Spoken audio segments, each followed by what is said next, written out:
जय हिंद साथियों। स्वागत है आपका हमारे इस नए वीडियो में। आज हम लोग भारत के राष्ट्रपति जो भारतीय संविधान का एक महत्वपूर्ण चैप्टर है उससे संबंधित 25 ऑब्जेक्टिव क्वेश्चंस को सॉल्व करेंगे।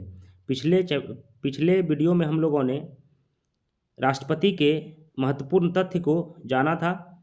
आज हम लोग उसके कुछ ऑब्जेक्टिव क्वेश्चंस को सॉल्व करते हैं। ऑब्जेक्टिव क्वेश्चंस की संख्या 25 है। तो चलिए हम लोग अपने वीडियो की शुरुआत करते हैं।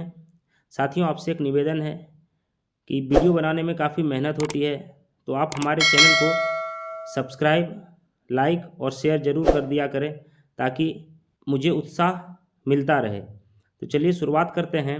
और आज का हमारा पहला क्वेश्चन है, भारत का राष्ट्रपति होगा यह किस अनुच्छेद में है? तो इसका सही आंसर हो जाएगा अनुच्छेद 52। अनुच्छेद 52 में भारत के राष्ट्रपति के बारे में है कि भारत का एक राष्ट्रपति होगा। अनुच्छेद 53 में उसके कार्य और शक्तियों के बारे में दिया गया है। अनुच्छेद 60 में उसके शपथ के बारे में दिया गया है। चलिए पढ़ते हैं हम लोग अगले क्वेश्चन की ओर। राष्ट्रपति को कौन पद और गोपनीयता की शपथ दिलाता है? तो इसका सही आंसर क्या हो जाएगा? भारत का मुख्य न्यायाधीश। भारत का मुख्य न्यायाधीश राष्ट्रपति को पद और गोपनीयता की शपथ दिलाता है। अगला क्वेश्चन है हमारा, राष्ट्रपति संविधान के किस अनुच्छेद के तहत भारत के मुख्य न्यायाधीश के समक्ष शपथ लेता है? तो इसका सही आंसर क्या हो जाएगा? अनुच्छेद 60।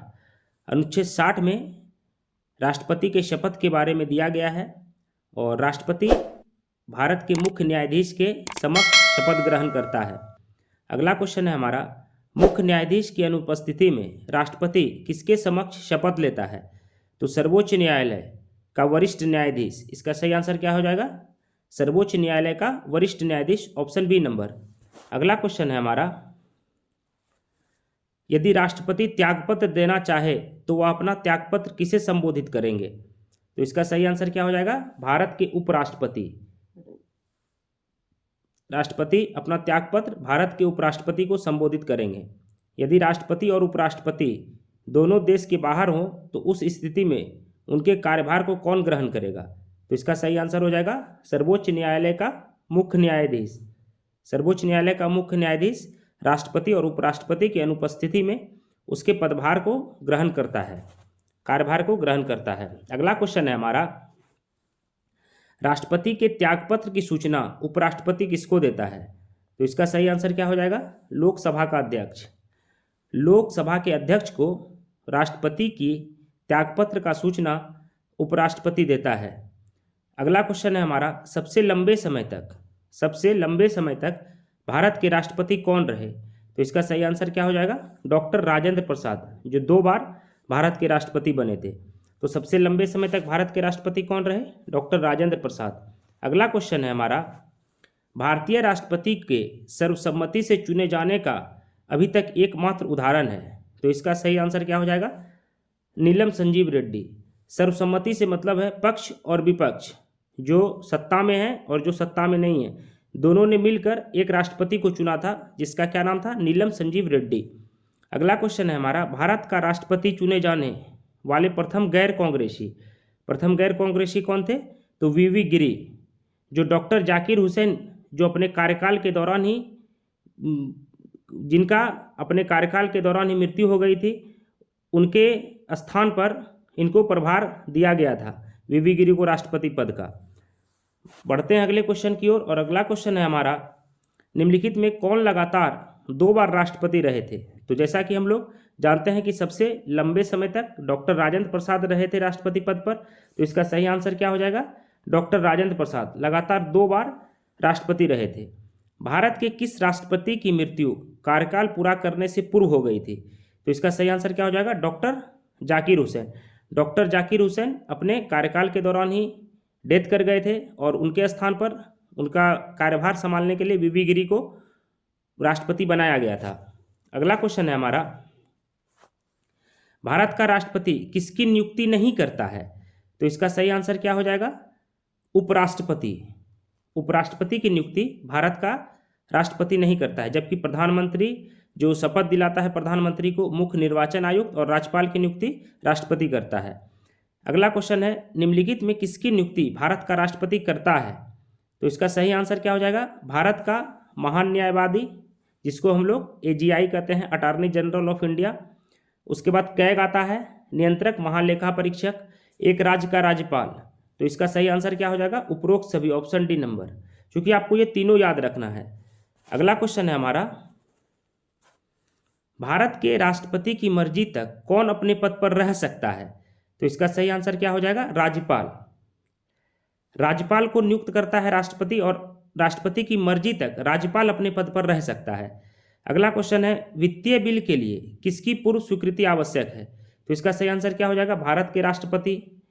वित्तीय बिल किसी भी प्रकार का आता है तो भारत के राष्ट्रपति की स्वीकृति अनिवार्य है। अगला क्वेश्चन है हमारा, राष्ट्रपति द्वारा संसद के दोनों सदनों के कुल कितने सदस्यों को नामित किया जा सकता है? तो इसका सही आंसर क्या हो जाएगा? 12। पहले 14 था। जो 2 आंग्ला भारतीय थे उसका पद 2020 में समाप्त कर दिया गया, तो अभी सिर्फ 12 जो सांसद मनोनीत करते हैं राष्ट्रपति, वो अलग अलग क्षेत्रों से, जैसे खेल हो गया, विज्ञान हो गया, साहित्य हो गया, इनसे रिलेटेड जो व्यक्ति हैं उनको नामित करते हैं कौन? राष्ट्रपति। अगला क्वेश्चन है हमारा, भारत के राष्ट्रपति को यह अधिकार प्राप्त नहीं है कि वह किसको नहीं हटा सकता है? न्यायालय के न्यायाधीश को नहीं हटा सकता है। तो इसका सही आंसर क्या हो जाएगा? न्यायालय के न्यायाधीश को हटाए, इसको यह शक्ति नहीं है राष्ट्रपति को। बाकी क्षमादान करने की शक्ति, आपातकाल की घोषणा और अध्यादेश जारी करने की शक्ति राष्ट्रपति को है। अगला क्वेश्चन है हमारा, भारतीय संविधान का कौन सा अनुच्छेद भारत के राष्ट्रपति को अध्यादेश जारी करने की शक्ति प्रदान करता है? तो इसका सही आंसर क्या हो जाएगा? अनुच्छेद 123। अनुच्छेद 123 भारत के राष्ट्रपति को अध्यादेश जारी करने की शक्ति प्रदान करता है। अगला क्वेश्चन है, राष्ट्रपति द्वारा जारी एक अध्यादेश संसद के सत्र शुरू होने के बाद कितने समय तक रखा जा सकता है? तो इसका सही आंसर क्या हो जाएगा? 6 सप्ताह। और कहीं कहीं आपको ऑप्शन में 42 डेज भी देखने को मिलता है, 42 दिन। तो 6 सप्ताह आपको या 42 दिन याद रखना है। अगला क्वेश्चन है हमारा, भारत के राष्ट्रपति के पास कौन सी वीटो शक्ति होती है? तो इसका सही आंसर क्या हो जाएगा? पूर्ण निषेध, निलंबित निषेध और पॉकेट निषेध। तो ये तीनों जो है, पूर्ण निषेध, निलंबित निषेध और पॉकेट निषेध, ये तीनों शक्ति राष्ट्रपति के पास होती है। यानी इसका आंसर क्या हो जाएगा? ऑप्शन डी नंबर, उपरोक्त सभी। भारत के राष्ट्रपति ने किस एकमात्र मामले में वीटो शक्ति यानी पॉकेट वीटो का प्रयोग किया था? तो इसका सही आंसर क्या हो जाएगा? भारतीय डाकघर संशोधन अधिनियम। भारतीय डाकघर संशोधन अधिनियम में राष्ट्रपति ने अपनी वीटो शक्ति का प्रयोग किया था। अगला क्वेश्चन है हमारा,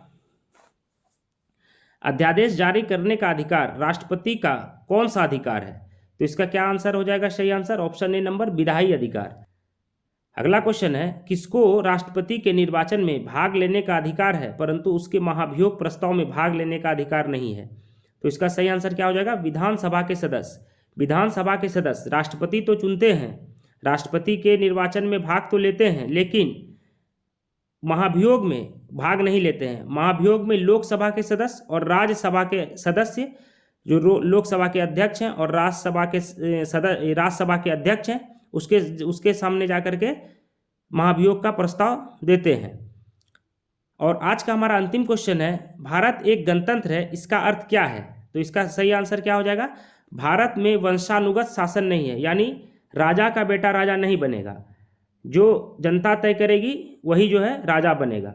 तो ये हमारे टॉप 25 क्वेश्चंस थे जो किसी न किसी एग्जाम में पूछे गए हैं।